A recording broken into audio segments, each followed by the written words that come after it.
جايب لكم النهارده قصتين اللي بيجمعهم الطمع والجشع. والقصه بتبتدي بعيله رايحه البيت جديد، والبيت دوت في قريه بعيده عن المدينه. ولما بيوصلوا الزوجه ما كانش عاجبها ان هي اتنقلت للقريه، واسمها كيتي. قال لها ما انت السبب، عايزانا نصيف في مارينا 5 ونشتي في الجونه ومصاريف كتير جدا لحد لما فلسنا. وجم جيرانهم عشان يرحبوا بيهم، وقالوا لهم ان البيت ده محدش جه سكن فيه من 15 سنه واكيد محتاج صيانه، واحنا هنساعدكم في الصيانه، وهيطلب من سكان القريه انهم يجوا يساعدوكم.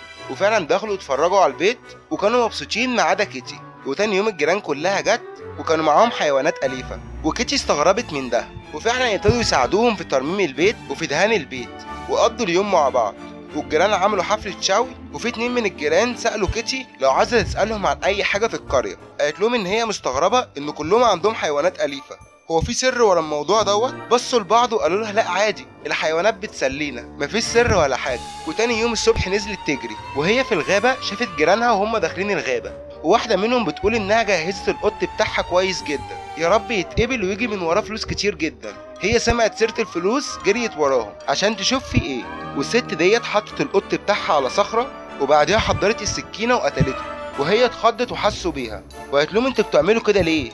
حكولها عن الصخرة ديت إنها صخرة مباركة من أيام الفايكنج، كل لما تقدم أضحية عليها بتخلي حظك أحسن، وكل لما تكون الأضحية قريبة منك أكتر حظك بيتحسن أكتر.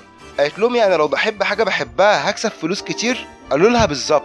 في واحد من 4 سنين الكلب بتاعه جاله كانسر وضحى بيه، وكان بيحبه جدا، وكسب في اليوم اللي بعده 2 مليون. واحنا كلنا في القرية بقينا نجيب حيوانات نربيها وبعدها بنقتلهم ونكسب من وراهم فلوس.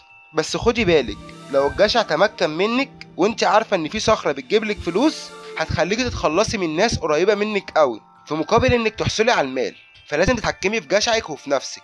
وروحت البيت ونزلت القبو واصطادت فار، وبعدها خدته وراحت الغابه وحطته على الصخره وبعدها قتلته. وراحت اشترت ورقه شناصيب وخربشتها، بس طلع لها $50 بس. وراحت لهم وقالت لهم ان $50 بس ليه؟ ده حتى فار بيتي متربي في البيت. قالوا لها لازم تضحي بروح تكون غاليه عليكي، تفرق معاكي لو روحت. وروحت البيت ولقيت كلب بنتها قدامها، قالت له يلا يا حبيبي نروح باي. خدته اللي منها لله وحطته على الصخره وقالت له اقعد، وهو يا عيني غلبان وقعد. وفي نفس الوقت مسكت السلاح وبنت جوزها راحت قتلاه، وبعديها زعلت. انت اللي زيك بيزعل يا جحده. وراحت تشتري تذكره شناصيب. ولما روحت البيت وبنتها كانت بتدور على الكلب، وقالت لها ماما تيجي معانا ندور على الكلب.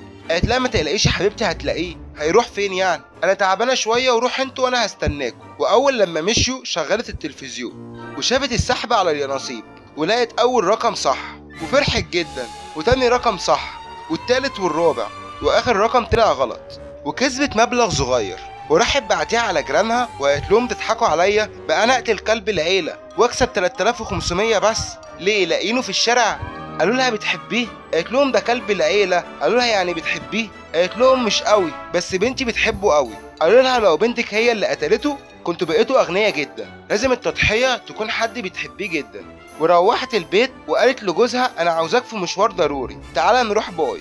وراح معاها، ولما وصلوا عند الصخره شاف الكلب وقال لها مين عمل فيه كده؟ قالت له ان الجيران قالوا لي لما تضحي بحد غالي عليكي على الصخره هتكسبي فلوس كتير، وانا بحب الفلوس قوي.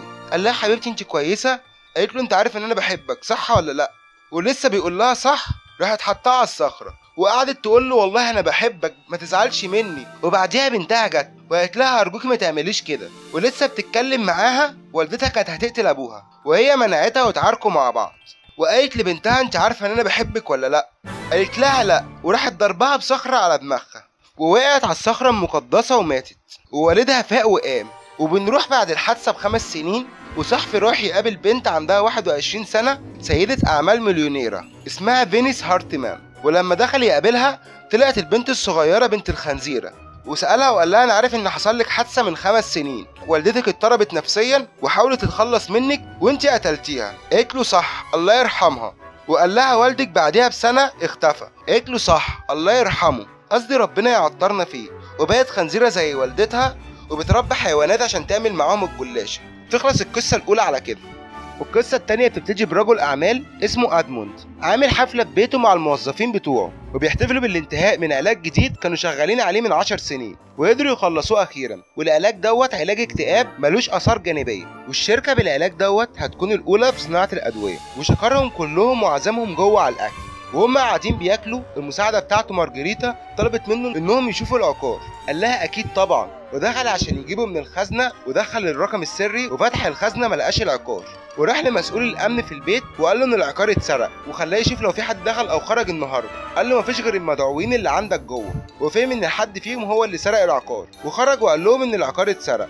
ومراته ضحكت وقالت لهم اكيد بيهزر، وبعديها عرفوا ان هو ما بيهزرش، وقال لهم ان في حد سرق العقار، مفيش حد دخل او خرج من المبنى غيركم، في حد فيكم الحرامي. قالوا له اكيد في حاجه غلط، قال لهم للاسف لا، وطلب من الامن انه يفتشهم. وابتدى بمارجريتا وبعديها فيليب وبعديها المساعد بتاعه، والسكرتيره بترفض ان حد يفتشها غير ادموند، وهو طبعا عشان خنزير بيوافق. ومراته بتقول له وسع كده يا حبيبي انا اللي هفتشها، وبعدين ما بيلاقيش معاهم حاجه، فبيقول لهم ان الحرامي فاهم انه اذكى مني، اقلعوا هدومكم بقى. وبعديها الخنزير بيقول لمراته انا ما بقتش اثق في حد، اقلع انت كمان. قالت له انا مراتك يا هبل. قال لها من بعد موت امي ما بقتش اثق في حد، وابتدى يفتش في هدومهم وبرضه ما لقاش حاجه، وفضل يفكر يعمل ايه معاهم. وبعدها خدهم على المختبر بتاعه ودخلهم معمل مقفول بقفل عليه رقم سري، وقال لهم انه هيشغل غاز سام عشان يموتوا بالبطيء الا لو الحرامي اللي سرق العقار فتح القفل. وانا خليت الرقم السري نفس الرقم بتاع الخزنه، اللي هيفتح الباب هيكون الحرامي لان كلكم هتموتوا. وبعديها سابهم ومشي، وكل واحد طلع اللي جواه، واكتشفوا ان ادموند بيستفاد من كل واحد فيهم وبينسب الشغل بتاعهم ليه هو بس. ونكتشف ان فيليب هو اللي صنع العقار، وادموند حوله في القسم المالي عشان ما يشاركوش في العقار، وانه بيستفاد منهم كلهم وبينسب كل حاجه ليه هو. مراته بتدافع عنه وتقول لهم هو مش خنزير للدرجه دي.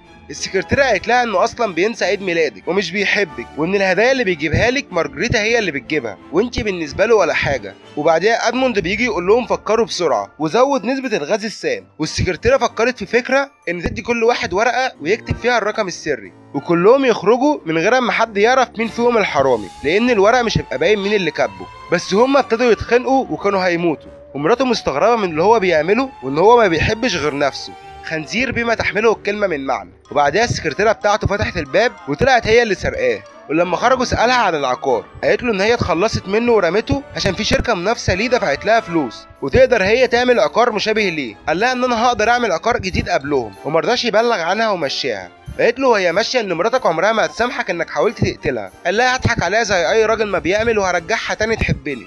قالت له حتى لو عرفت اللي ما بيننا يا شوجر دادي، وقالت له ما تقلقش انا عمري ما هعرفها اللي بيننا لو انت بعدت عني. وبعديها مشيت، وهي ماشيه قالت له على فكره انا حبيتك بجد، ممكن حضن قبل ما تمشي؟ قال لها يا حبيبتي، وراح حضنها. وبعدها وهو راجع لقى ان جيب الجاكيت بتاعه والمنديل طلع منه، وفهم اللعبه بتاعتها انها سرقت العقار، ولما كان بيفتشها حطت له العقار في جيبه، وهو اللي كان معاه العقار طول الفتره ديت. وهي ماشيه راحت واخداه منه، وبعدها راح جري وراها وقال لها ده انت شبهي بقى. قالت له مش فاهمه. قال لها احنا الاتنين خنازير، وخد منها العقار وراح على المعمل بتاعه وقال لهم طلعت سرقه الحراميه، شفتوا ما بقاش في خير في الزمن ده. ومراته راحت مثبتاه بمسدس وقال لها انت صدقتي ولا ايه؟ ده انت حبي الوحيد، انا عمري ما كنت هاذيكي. قالت له ادخل القفص واقفل الباب، ودخل القفص وقالت لهم افتحوا الغاز.